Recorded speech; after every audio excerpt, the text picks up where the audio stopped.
જય હિન્દ વિદ્યાર્થી મિત્રો. લાસ્ટ લેક્ચરની અંદર જે આપણે ડિસ્કશન કર્યું કે સંભાજનની જુદી જુદી અવસ્થાઓ છે. તો કે સંભાજનની કેટલી અવસ્થાઓ છે? તો કે સંભાજનની પૂર્વાવસ્થા, ભાજનાવસ્થા, ભાજનોત્તરાવસ્થા અને અંત્યાવસ્થા. હવે આપણે અહીંયા શરૂઆત કરવાની છે અર્ધીકરણની. કે અર્ધીકરણ જે છે એ કેવી રીતે થાય છે? તો કે અર્ધીકરણની વ્યાખ્યા શું હતી? અથવા તો આપણે સંભાજનની જ્યારે વ્યાખ્યા સમજ્યા હતા ત્યારે આપણે અર્ધીકરણ વિશે છે એ કંઈક ચર્ચા કરેલી હતી. તો કે શરૂઆતની અંદર છે આપણે શું કહેતા હતા અર્ધીકરણનું? તો કે જે અર્ધીકરણ છે એમાં જનન દ્રવ્ય અડધું થઈ જાય છે. એનું રંગસૂત્ર દ્રવ્ય જે છે એ કેવું થઈ જાય છે? અડધું. એનું રંગસૂત્ર દ્રવ્ય જે છે એ કેટલું થઈ જાય છે? અડધું થઈ જાય છે. એટલે કે કહેવાનો અર્થ કે એના કોષની અંદર જે 2n રંગસૂત્ર હોય એમાંથી ફક્ત n જ રંગસૂત્ર જે છે એના બાળકોષની અંદર વહન થાય. કે આગળની પેઢીની અંદર છે કે ફક્ત એક જ રંગસૂત્ર જે છે એ અર્ધીકરણની પ્રક્રિયા થઈને છે એ બાળકોષની અંદર વિભાજન થાય છે. એટલે કે એના જનન દ્રવ્ય જે છે એનું અર્ધીકરણ થઈ જાય છે. જનન દ્રવ્ય જે છે એ અડધું થઈ જાય છે, જેમાં બે જન્યુઓ ભાગ લે છે. અર્ધીકરણની પ્રક્રિયાની અંદર છે એ બે જન્યુઓ જોડાય અને ત્યારબાદ ફરી વખત છે એ સંભાજન જેવું જ દ્વિકીય બની જાય છે. એ લાઈન સમજવાની છે કે ફરીથી કેવી રીતે દ્વિકીય બની જાય? તો કે આપણે જોઈએ કે પહેલા તો એ કે અર્ધીકરણની ક્રિયા છે કયા કોષની અંદર થાય છે? તો કે લિંગી રંગસૂત્રની અંદર.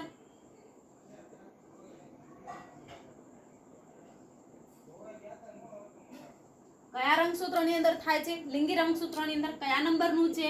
23મા નંબરનું લિંગી રંગસૂત્ર છે. હવે 23મા નંબરનું જે લિંગી રંગસૂત્ર જે છે એ શું કરે છે? તો કે એની અંદર છે નર અને માદામાં શું હોય છે? એના જે જનીનો હોય છે, જનીન દ્રવ્ય, તો કે નરની અંદર XY અને માદાની અંદર XX રંગસૂત્ર આવેલા હોય છે. હવે અહીંયા આ કોષની અંદર છે કઈ ઘટના થાય? અર્ધીકરણની. કે હવે છે અહીંયા અર્ધીકરણ થાય. બાકીના જે આ 22 જોડ રંગસૂત્ર જે છે એની અંદર કઈ ક્રિયા થતી હશે? તો કે એની અંદર સંભાજનની ક્રિયા થતી હશે. પરંતુ આ ફક્ત 23મા જોડની અંદર જ છે એ કઈ ક્રિયા થાય છે? તો કે ફક્ત 23મા જોડના રંગસૂત્રની અંદર જ છે એ લિંગ નિશ્ચયન ઘટના થાય છે. એટલે કે અર્ધીકરણની પ્રક્રિયા થાય છે. બરાબર વિદ્યાર્થી મિત્રો? હવે આપણે જોઈએ કે અર્ધીકરણની પ્રક્રિયા થઈને ફરી વખત કેવી રીતે દ્વિકીય બની જાય? તો કે અર્ધીકરણની પ્રક્રિયા થઈ તો ફક્ત એક જ રંગસૂત્ર વહન થશે. તો આ કોષ કેવો થઈ ગયો? પાછો ફરીથી દ્વિકીય થઈ ગયો. સમજાય છે તમને? તો કહેવાનો અર્થ કે જે લિંગ નિશ્ચયન ઘટના છે એ ફરીથી જ્યારે જોડાય છે એટલે કે પુનઃ સંયોજન થાય છે, પુનઃ સંયોજિત થાય છે ત્યારે છે એ ફરીથી દ્વિકીય છે એ થઈ જાય છે. બરાબર? હવે છે આપણે અહીંયા જોઈએ તો કે આ અર્ધીકરણની પ્રક્રિયા જે છે એ બે તબક્કાની અંદર થાય છે. જેમ આપણે જોયું હતું કે સંભાજન જે છે એની અંદર શું થતું હતું? તો કે સંભાજનમાં પહેલા કોષ કેન્દ્રનું વિભાજન થતું હતું અને ત્યારબાદ છે એ કોષ રસનું વિભાજન થાય છે. તો અહીંયા પણ અર્ધીકરણ 1 અને અર્ધીકરણ 2 એ બે ભાગની અંદર અર્ધીકરણની પ્રક્રિયાને જ વિભાજિત કરવામાં આવે છે. ખાસ વિદ્યાર્થી મિત્રો, ઘણા બધા વિદ્યાર્થી મિત્રો કન્ફ્યુઝન એટલું બધું થાય છે કે અર્ધીકરણની પ્રક્રિયા જે છે એની અંદર કે અર્ધીકરણ 1 અને અર્ધીકરણ 2 શું કહેવા માંગે છે? તો જેમ આપણે સંભાજનની ક્રિયાની અંદર સમજાતા, ઇન શોર્ટ આપણે અહીંયા સમજીએ કે આ એક કોષ જે છે અને આ એક કોષ જે છે આની અંદર પણ સંભાજન થાય છે. આ સંભાજનથી થાય છે અને આ અર્ધીકરણથી કોષ વિભાજન પામે છે. બરાબર? હવે ઘણા વિદ્યાર્થી મિત્રોને સવાલ થાય કે આ કેમ સંભાજનથી ને આ અર્ધીકરણથી? તો હું અહીંયા રંગસૂત્રની વાત કરી રહી છું કે આ કોષની અંદર છે કે 22 જોડ રંગસૂત્ર જે છે એ કઈ ઘટના કરે છે? સંભાજનની ક્રિયા કરે છે. 23મી જોડ રંગસૂત્ર જે છે એ કઈ ઘટના કરે છે? અર્ધીકરણની પ્રક્રિયાથી થાય છે. તો આ બંને એક સાથે જ થાય છે કોષની અંદર. આ બંને કેવી થાય છે? એક જ સાથે થાય છે. ક્યાંય છૂટી અલગ અલગ નથી થતી. ક્યાંય એવું સમજવાનું નથી કે સંભાજન પૂરું થાય પછી અર્ધીકરણની પ્રક્રિયા થાય, કારણ કે 23 જોડ રંગસૂત્રો તો એક જ કોષની અંદર હશે, બરાબર. તો 22 જોડ રંગસૂત્રનું શું થશે? સંભાજન થશે. જે 23મી જોડ રંગસૂત્ર છે એનું અર્ધીકરણ થશે. શું કહેવા માંગુ છું? તો કે જે કોષની અંદર, સપોઝ માનો કે આ કોષની અંદર જે છે 1 થી 22 જોડ રંગસૂત્ર છે, બરાબર. અને છેલ્લું કયું છે? 23મી જોડ રંગસૂત્ર. આ રંગસૂત્ર ક્યાં હશે? તો વિચારો ફરીવાર. કોષ કેન્દ્ર. કોષ કેન્દ્રની અંદર રહેલું આપણું આનુવંશિક દ્રવ્ય, અને ઈ આનુવંશિક દ્રવ્યની અંદર આપણા રંગસૂત્ર હશે. આખું ચેપ્ટર છે આપણે કોષ કેન્દ્રની અંદર જ ભણવાનું છે.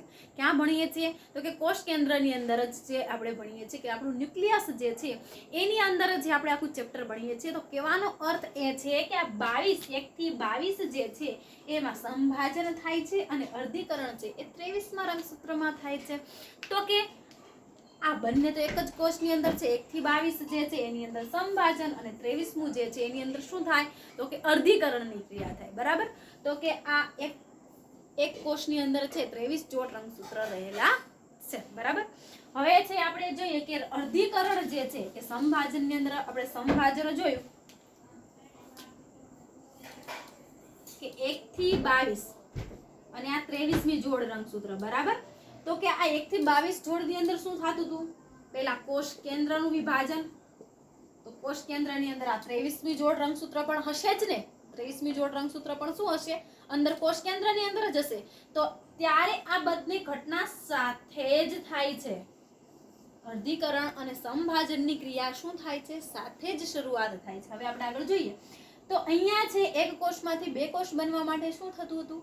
તો કે કોષ કેન્દ્રનું વિભાજન થઈ જાય પછી કોષ રસનું વિભાજન થતું હતું. તો એ ઘટના આને પણ લાગુ પડે છે 23માં જોડ રંગસૂત્રને.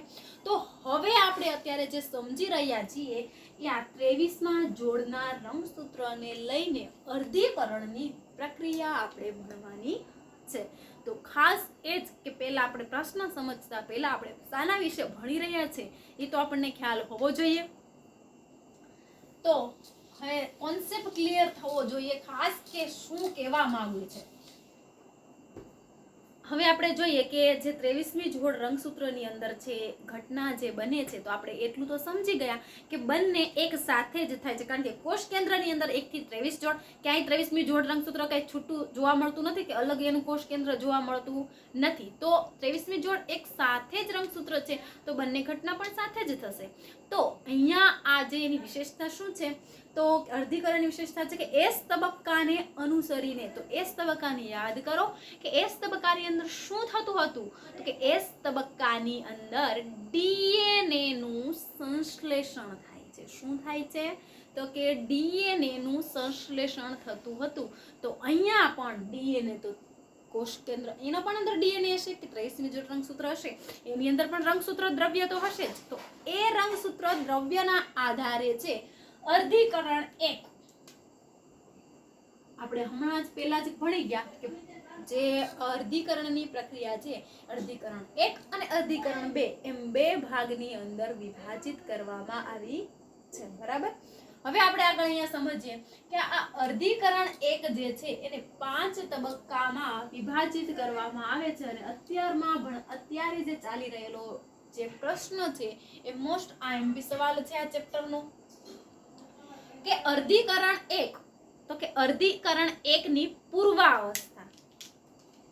આપણે અત્યારે શું ભણીએ છીએ? અર્ધીકરણ 1 ની પૂર્વાવસ્થા, બરાબર. અત્યારે આપણે જે ભણીએ છીએ એ અર્ધીકરણ 1 ની પૂર્વાવસ્થા.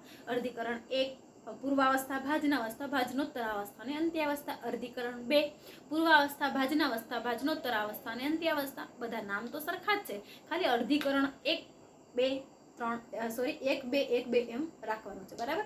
હવે આપણે જોઈએ કે અર્ધીકરણ 1 ની પૂર્વાવસ્થા જે છે એ આપણે જોયું કે ડીએનએ ની વર્તુણકના આધારે એટલે કે રંગસૂત્રના વર્તુણકના આધારે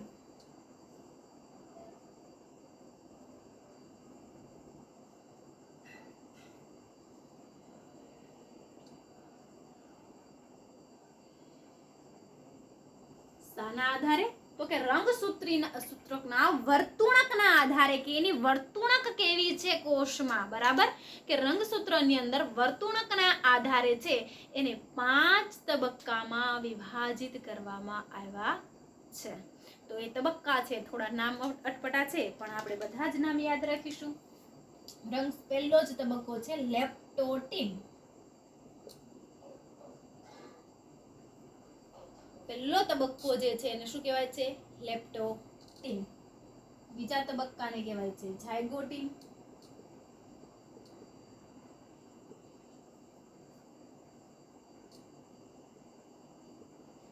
વેકેટીન.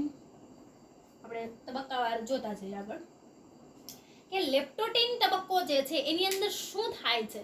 તો આપણે શરૂઆત શાનાથી કરી કે એસ તબક્કાને આધારે જે ડીએનએ ના સિન્થેસિસ, કારણ કે આ પણ પ્રક્રિયા સમભાજનની સાથે જ થાય છે. તો યાદ કરો આપણે પૂર્વાવસ્થાની અંદર જે શું જોયું હતું? સમભાજનની પૂર્વાવસ્થા. હવે પૂર્વાવસ્થા બોલવું હોય તો હું શું બોલીશ? સમભાજનની પૂર્વાવસ્થા, કારણ કે પૂર્વાવસ્થા તો આની અંદર ઘણી બધી હશે. સમભાજનની પૂર્વાવસ્થા, અર્ધીકરણ 1 ની પૂર્વાવસ્થા, અર્ધીકરણ 2 ની પૂર્વાવસ્થા. તો કઈ પૂર્વાવસ્થા? તો કે સમભાજનની પૂર્વાવસ્થા. તો એની અંદર આપણે શું લખ્યું હતું કે એ એસ અને જી તબક્કાને અનુસરીને આગળ કાર્ય કરે છે. તો એ જ કે એની જ્યારે એસ અને જી તબક્કાને અનુસરીને કાર્ય કરતું હશે તો અર્ધીકરણની 1 પૂર્વાવસ્થા પણ એને અનુસરીને કાર્ય કરશે. તો કે અહીંયા જે લેપ્ટોટીન તબક્કા દરમિયાન જે છે એ રંગસૂત્ર દ્રવ્ય જે છે એ એકબીજાને વીંટળાયેલા હશે, કારણ કે આપણે ત્યારે પણ જોયું હતું કેવા રંગસૂત્રો ડીએનએ કેવા હતા? તો એકબીજાને વીંટળાઈને હતા. કેવા હતા? એકબીજાને વીંટળાઈને.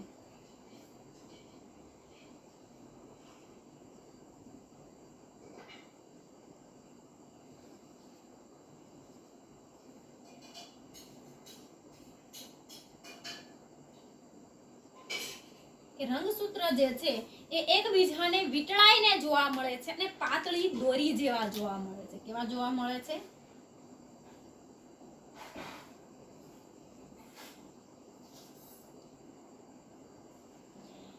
કે આ જેની અંદર છે લેપ્ટોટીન અવસ્થા હશે. લેપ્ટોટીન અવસ્થા શાની છે? તો કે અર્ધીકરણ 1 ની પૂર્વાવસ્થા. એનો તબક્કો લેપ્ટોટીન તબક્કા દરમિયાન છે રંગસૂત્રોની વર્તુણકના આધારે છે અને 5 પ્રકારમાં વિભાજિત કરવામાં આવે છે. તો આ આપણે લખી દઈએ અહીંયા.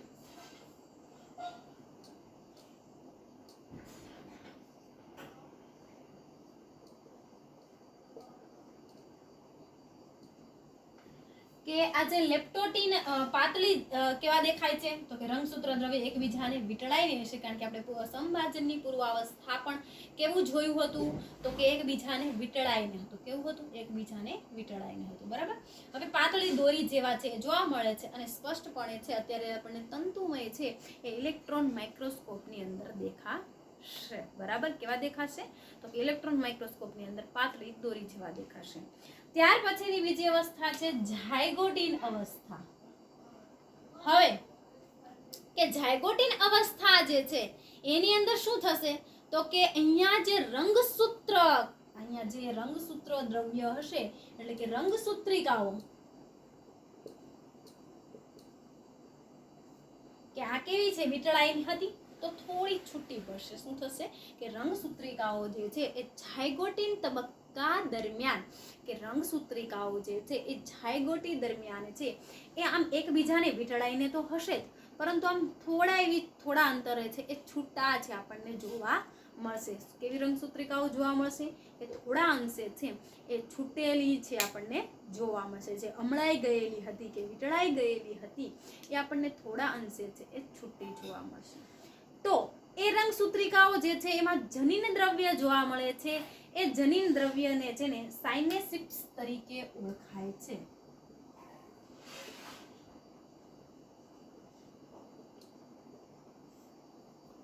જનીન દ્રવ્યને શાના તરીકે ઓળખાય છે? સાયનેસિપ્સ તરીકે ઓળખાય છે.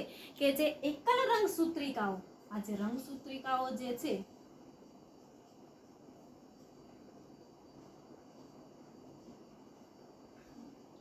જે સાયનેસિપ્સ તરીકે ઓળખવામાં આવે છે.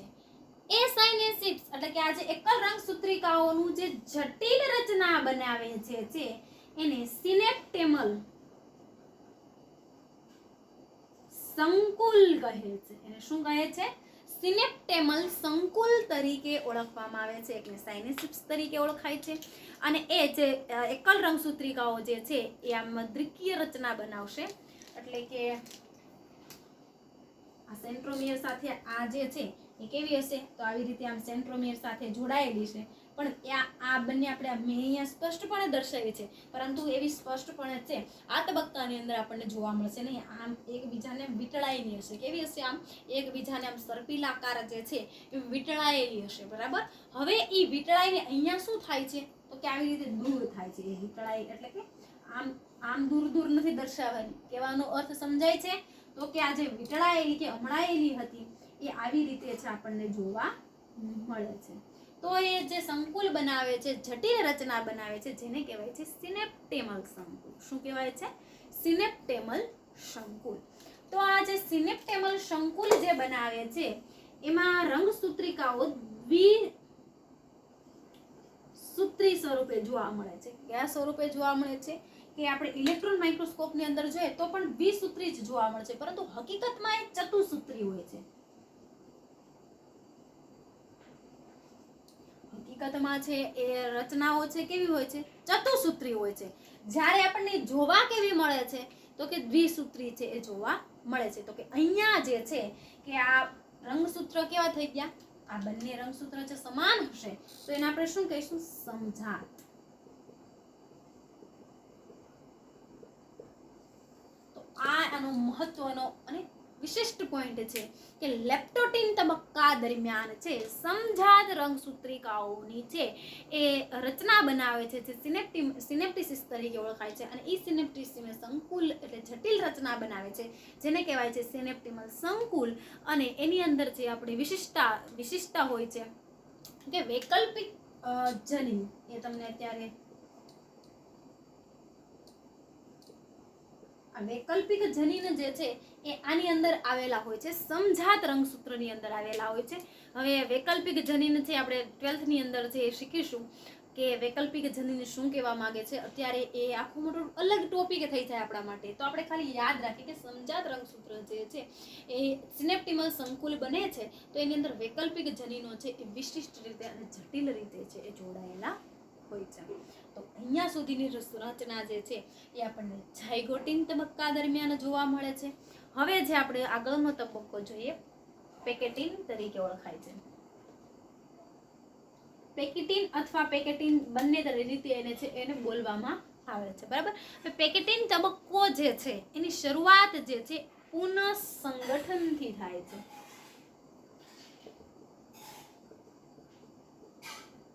કે જનીન દ્રવ્ય જે છે અથવા તો સંગઠન અથવા ગંઠન જે આપણે જે અહીંયા રહેલું જે આનુવંશિક દ્રવ્ય હશે સમજાત રંગસૂત્રો એનું પુનઃગંઠન થશે. શું થશે? પુનઃગંઠન થશે. તો કે આ જે પેકેટિન તબક્કાની વાત કરીએ તો કે આ પેકેટિન તબક્કો જે છે એની અંદર છે એ પુનઃગંઠનની ક્રિયા છે થાય છે. એટલે કે ક્યાં? તો કે આ જે રંગસૂત્ર જે છે એ રંગસૂત્ર છે કોષ કેન્દ્રની અંદર તો હશે, તો એ કોષ કેન્દ્રની અંદર જે છે એ પુનઃગંઠનની આપણે આ યાદ કરો આપણે ક્યાં આવી ગયું એ મુદ્દો? તો કે પૂર્વાવસ્થાની અંદર જ આપણે જોયું કે ઘનીકરણ છે એની વિશેષતા છે. તો આ જે ઘનીકરણ સાથે જ સંકળાયેલો છે પુનઃગંઠન. બરાબર. તો એ પુનઃગંઠન છે એ આ પેકેટિન તબક્કાની વિશેષતા છે. હવે આ બનેલા જે સમજાત રંગસૂત્રો છે જે કયા સ્વરૂપે છે? દ્વિસૂત્રી કે ચતુસૂત્રી સ્વરૂપે છે. શું છે? દ્વિસૂત્રી કે ચતુસૂત્રી સ્વરૂપે છે.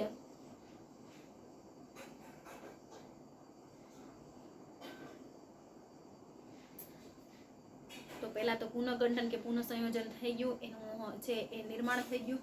હવે આ રંગસૂત્રિકાઓ જે છે પહેલા તો કેવી હતી? એકદમ વીંટળાયેલી, પછી થોડા છૂટી થયેલી. હવે આ રંગસૂત્રિકાઓ છે એનું પુનઃગંઠન થઈ ગયું, ચતુસૂત્ર સ્વરૂપે આપણને જોવા મળે છે. તો એની અંદર જોવા મળતી ખાસ રચના જે છે એ છે વ્યતિકરણ. શું કહેવાય છે? વ્યતિકરણ. તો કે વ્યતિકરણ કોને કહેવાય? તો કે આ જે બનેલી જે સમજાત રંગસૂત્રિકાઓ જે છે, આ કેવી રંગસૂત્રિકાઓ છે આપણા માટે? સમજાત રંગસૂત્રિકાઓ છે. સમજાત રંગસૂત્રિકાઓ છે, સપોઝ હવે હું અહીંયા છે આ જે ભુજા છે એને આવી રીતે હું દર્શાવી દઉં, બરાબર.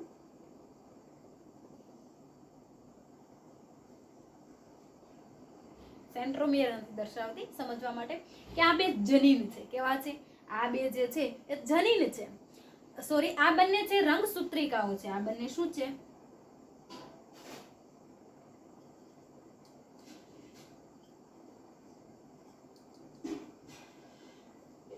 કે આ બંને છે રંગસૂત્રિકાઓ છે. બંને છે શું છે? રંગસૂત્રિકાઓ છે. રંગસૂત્રિકાઓની અંદર શું હોય તો કે જનીન દ્રવ્ય હોય. જનીન દ્રવ્યને આપણે અત્યારે કોઈ પણ નામ આપી દઈએ કે આની અંદર બી, એ બી, એ અને બી. આ જે વૈકલ્પિક જનીન છે ને એવી રીતે દર્શાવવામાં આવે, બરાબર. તો કે કહેવા શું માંગુ છું કે વ્યતિકરણ થાય છે. તો કે આની અંદર છે વ્યતિકરણની ઘટના જોવા મળે છે. વ્યતિકરણ એટલે શું? તો કે જનીન દ્રવ્ય રંગસૂત્રિકાઓમાં જનીન દ્રવ્યની આપલે થવી. શું થવું? જનીન દ્રવ્યની આપલે થવી, જેને કહેવાય છે વ્યતિકરણ તરીકે ઓળખવામાં આવે છે. અને આ વ્યતિકરણ માટે ઉત્સેચક જવાબદાર છે.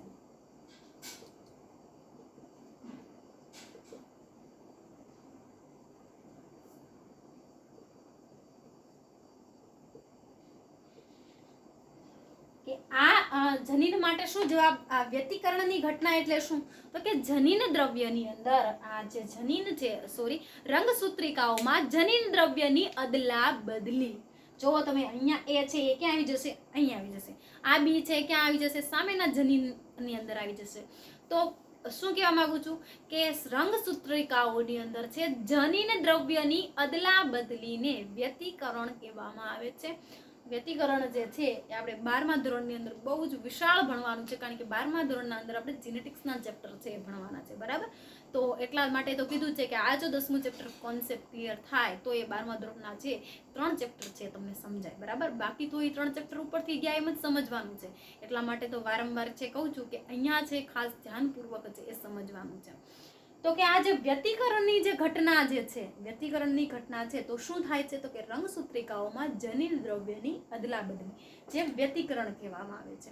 હવે વ્યતિકરણ જે છે એ ડ્રોસોફિલાની અંદર જોવા મળે. તો કે ડ્રોસોફિલા કોને? તો કે મધમાખી જે છે એની પ્રયોગશાળાની અંદર છે ઉછેર કરવામાં આવતી જે જાતિ છે એની અંદર છે સૌપ્રથમ મોર્ગન નામના જે સાયન્ટિસ્ટ જે છે એને છે વ્યતિકરણ માટે છે જુદા જુદા પ્રયોગો છે એ કર્યા હતા. એ આપણે 12મા ધોરણની અંદર વિશેષ ભણવામાં આવશે, ત્યારે આપણે ડિટેલમાં જ ભણાવીશું. તો કે આ વ્યતિકરણ જે છે એ સમજાણું. હવે શું? તો કે રંગસૂત્રિકાઓની અંદર છે જનીન દ્રવ્યની અદલા બદલી. એના માટે કોણ જવાબદાર છે? તો કે એના માટે જવાબદાર છે ઉત્સેચક. હવે તમે 8મા ચેપ્ટરની અંદર ભણાતા રિબોસોમ્સ, ત્યારબાદ છે 9મા ચેપ્ટરની અંદર આપણે કે જે ન્યુક્લિક એસિડ સ્વરૂપે વર્તે છે એને શું કહેવાય છે? રાઇબોસોમ્સ તરીકે ઓળખાય છે. અને અહીંયા કહેવામાં આવે છે રિકોમ્બિનેઝ. એને શું કહેવાય છે?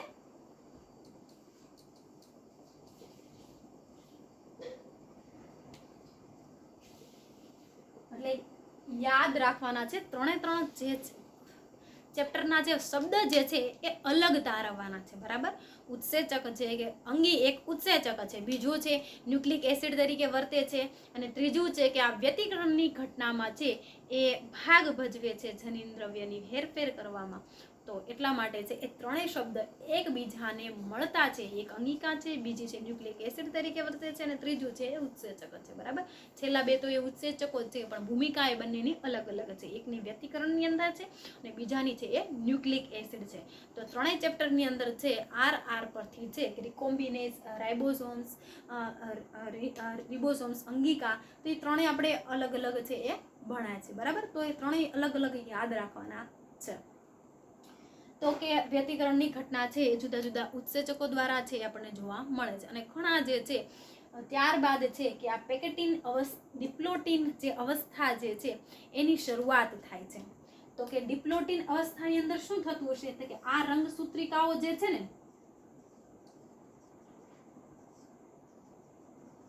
એ દૂર ખસવા લાગશે. શું ખસશે? દૂર ખસવા લાગશે. અહીંયા તો મેં ખાલી તમને આ એક જનીન દર્શાવ્યું છે. આ બંને રંગસૂત્રિકાઓ છે, એટલે કે કહેવાનો અર્થ કે આપણે કેમ આમ ભાજન છૂટું પડતું હોય, વિઘટન પડતું હોય, સેન્ટ્રોમિયરનું વિઘટન થતું હોય. આપણે સેન્ટ્રોમિયરનું વિઘટન ક્યાં જોયું હતું? તો કે ભાજનોત્તર અવસ્થાની અંદર કે વિરુદ્ધ ધ્રુવો તરફ છે બધા ખસી જતા હતા. એક શબ્દ સમજજો, ભાજનોત્તર અવસ્થાની અંદર આપણે જોયું હતું કે સેન્ટ્રોમિયરનું વિભાજન થઈ જાય. પૂર્વાવસ્થામાં આપણે શું જોયું હતું કે રંગસૂત્ર આપણને જોવા મળે, દ્રવ્ય જોવા મળે. બીજું મધ્ય પટ્ટિકાનું નિર્માણ થાય. ત્રીજી અવસ્થામાં સેન્ટ્રોમિયર જે છે એનું વિભાજન થાય. તો હવે કે અહીંયા છે આ બંને જે રંગસૂત્રિકાઓ છે આમ ખસવા લાગશે, કે આવડી આ બંને છે એ આપણે અહીંયા દર્શાવી છે, બરાબર. તો કે આ બંને છે આમ કેવી લાગશે? ખસવા લાગશે. તો એ ખસવા લાગશે એના માટે છે તો એ બંને છે કે આવી રીતે છે જનીન દ્રવ્યનું શું થઈ ગયું? અદલા બદલી કરી, એને શું કહેવાય? વ્યતિકરણ. તો તમે જુઓ કેવું આમ આકાર બને છે, કેવું એક આમ આપણે જોયું, એક આમ આપણે જોયું. તો કે જનીન તો આ એક્સ આકાર રચાય છે, જેને કહેવાય છે સ્વસ્તિક ચોકડી.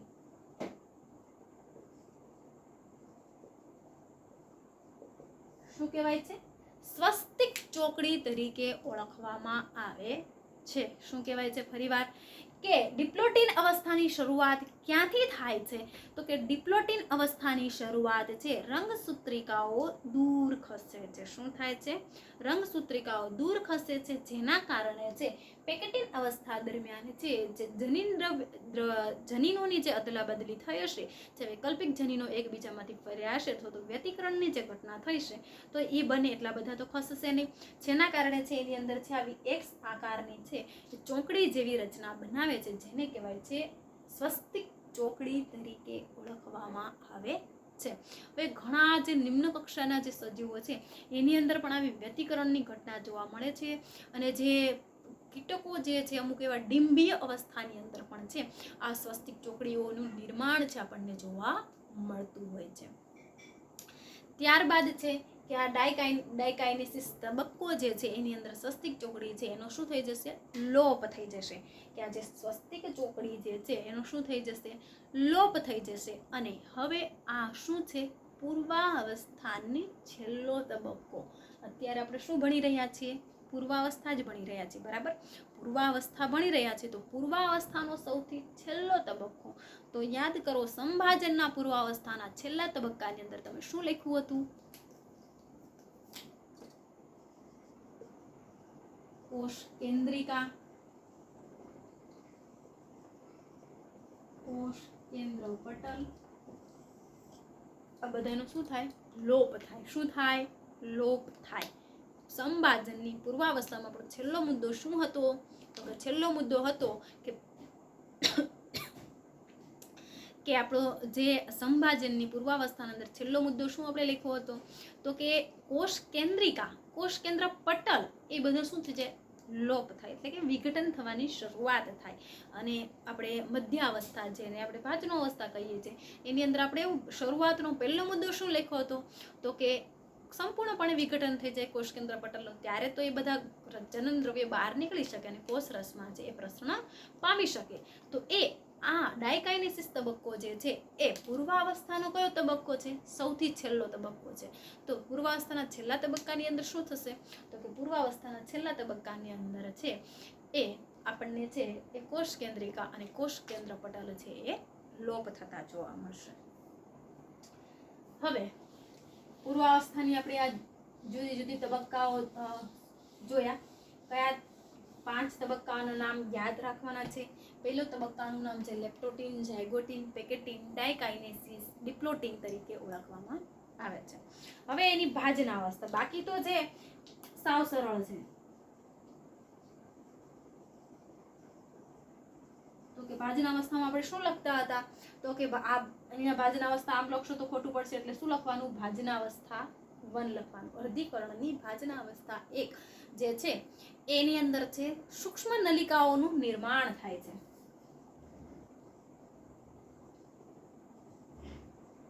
કઈ સૂક્ષ્મ નલિકાઓ? જે આપણે કોષની અંદર છે એ આમ આ ત્રાક તંતુઓ છે એને જોડવા માટે આવી રીતે દર્શાવતા હતા, એ સૂક્ષ્મ નલિકાઓ જે છે એનું નિર્માણ થશે. આપણે જોયું હતું ક્યાં, તો કે અંતરાવસ્થા આપણે જ્યારે ભણતા હતા ત્યારે છે આપણે જોયું હતું, ત્યારે અંદર છે સૂક્ષ્મ નલિકા નિર્માણ પામતા હતા જીટુ તબક્કાની અંદર. ક્યાં નિર્માણ પામતું હતું? જીટુ તબક્કાની અંદર. તો અહીંયા ભાજના અવસ્થાની અંદર છે કે સમભાજનની ભાજના અવસ્થા, એમાં શું થતું હતું કે ત્રાકતંતુઓ જે છે એ સેન્ટ્રોમિયર સાથે જોડાય છે. તો અહીંયા પણ એ જ લખવાનું છે કે ત્રાકતંતુઓ જે છે એ સેન્ટ્રોમિયર સાથે જોડાવા માટે સૂક્ષ્મ નલિકાનું નિર્માણ કરે છે. શું કરે છે? તો કે સૂક્ષ્મ નલિકાનું નિર્માણ કરે છે. ત્યારબાદ ભાજનોત્તરાવસ્થા.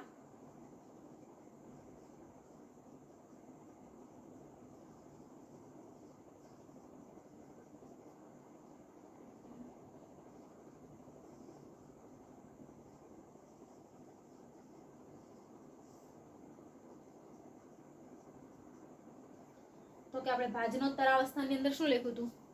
તો કે સેન્ટ્રોમિયરનું વિભાજન થાય છે અને રંગસૂત્રિકાઓ જે છે એ પોતાના વિરુદ્ધ ધ્રુવ તરફ છે એ વહન થાય છે. એટલે કે અહીંયા વિરુદ્ધ ધ્રુવ તરફ ખસે છે.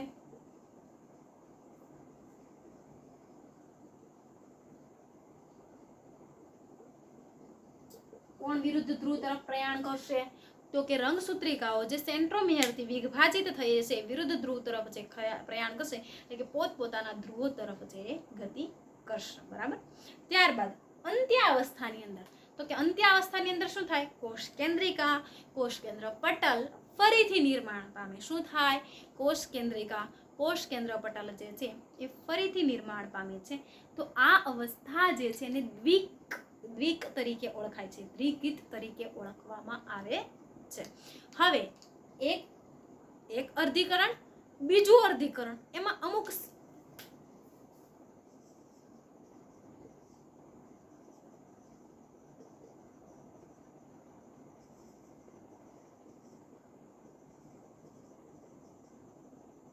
એક અર્ધીકરણની પ્રક્રિયા અને બીજી અર્ધીકરણની પ્રક્રિયા શરૂઆત થવામાં અમુક જે વચ્ચેનો સમયગાળો લાગે છે જેને ઇન્ટરકાઇનેસિસ તરીકે ઓળખવામાં આવે છે. એ તબક્કાને શું કહેવાય છે?